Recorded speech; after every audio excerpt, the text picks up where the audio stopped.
A new report out of the Housing Industry Association says government taxes, charges, and regulatory costs now make up 41% of the cost of a new house and land package in Brisbane. Not the land, not the bricks, just the charges layered on top before a single wall goes up. That number is from the HIA's 2025 report, and it puts Brisbane right behind Melbourne at 43% and Sydney at 50%. So this isn't a Brisbane-only problem. But Brisbane's version of it has its own twist, because right now the city is trying to do two things at once: fix a housing shortage and build an Olympics, and the infrastructure charge system sits right in the middle of that collision. This crisis is bigger than most buyers realize. Let's break down what's actually happening and why builders, councils, and buyers all see this completely differently. Quick thing before we get into it. If you're following the Brisbane housing market, hit subscribe now because we break down stories like this every week, and this one has a few turns you won't see coming. All right, here's how the charge system actually works. Here's the basic mechanic. When a developer wants to build new homes in Brisbane, the council doesn't just approve the plans. It levies what's called an infrastructure charge, a fee meant to cover the cost of roads, stormwater drains, parks, and water and sewer connections that new homes will need. Brisbane City Council collects charges for transport, stormwater, and parks. Queensland Urban Utilities collects a separate charge for water and sewerage. Two different bills, two different agencies, same new home. Council says these charges are fair. New housing creates new demand on pipes and roads, so new housing should help pay for it.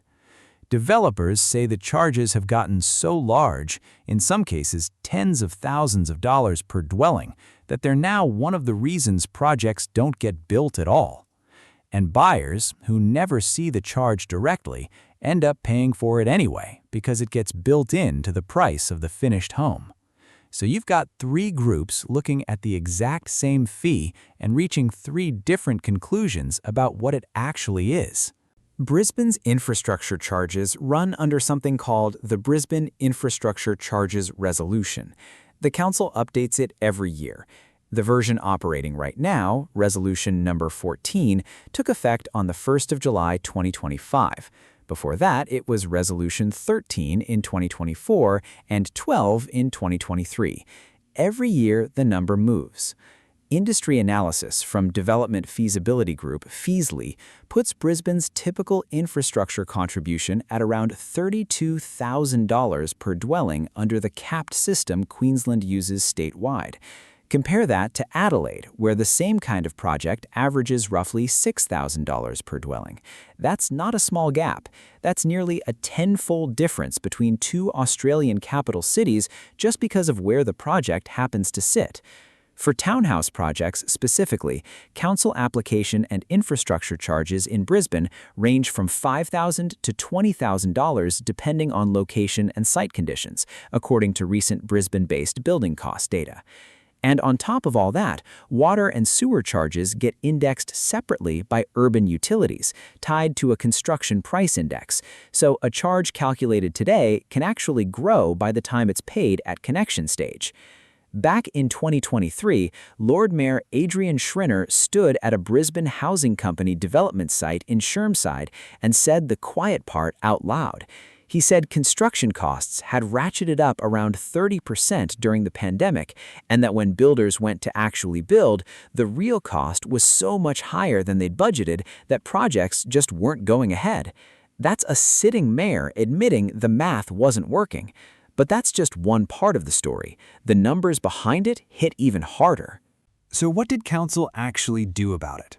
In August 2023, Brisbane introduced a housing supply action plan that cut infrastructure charges for certain apartment projects.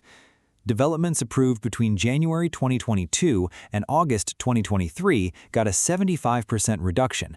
Developments approved from September 2023 through June 2025 got a 50% reduction. Registered community housing providers got a full, permanent waiver.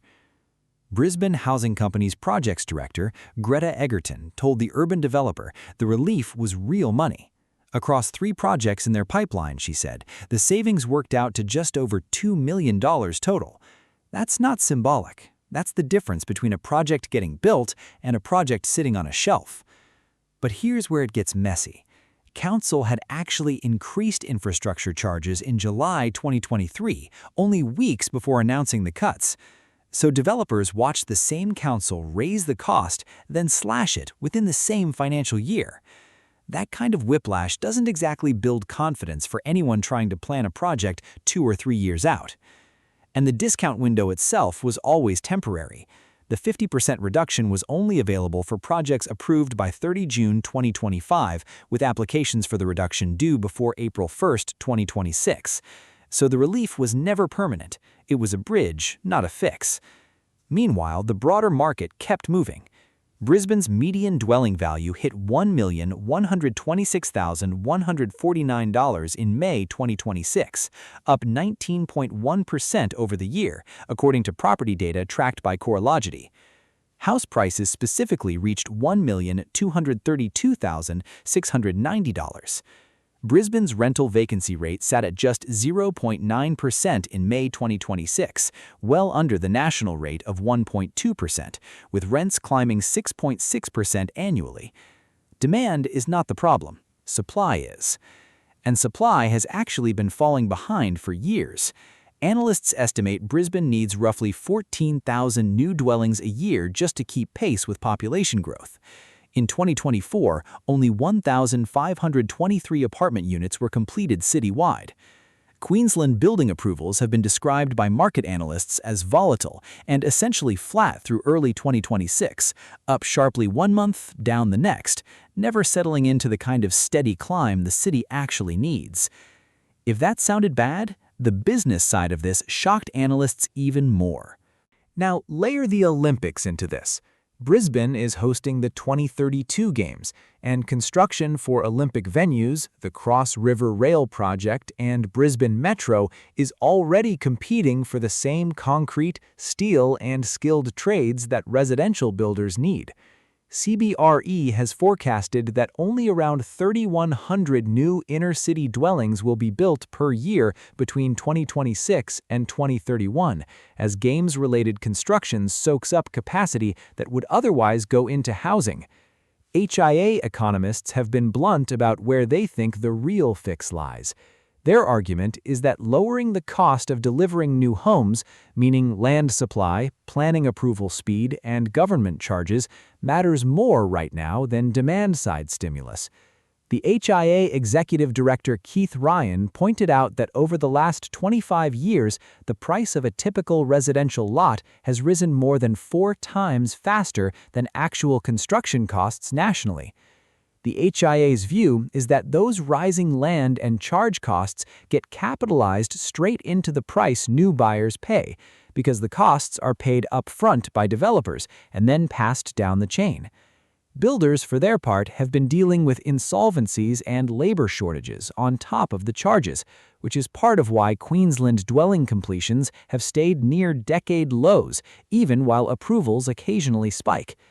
When the cost of getting a project through council and connected to services keeps climbing, some developers simply walk away from sites that no longer pencil out, and that supply never reaches the market at all. Now let's move to where all of this actually lands. Right now, Brisbane is in a strange spot. Prices are still climbing fast, vacancy is near historic lows, and population growth shows no sign of slowing.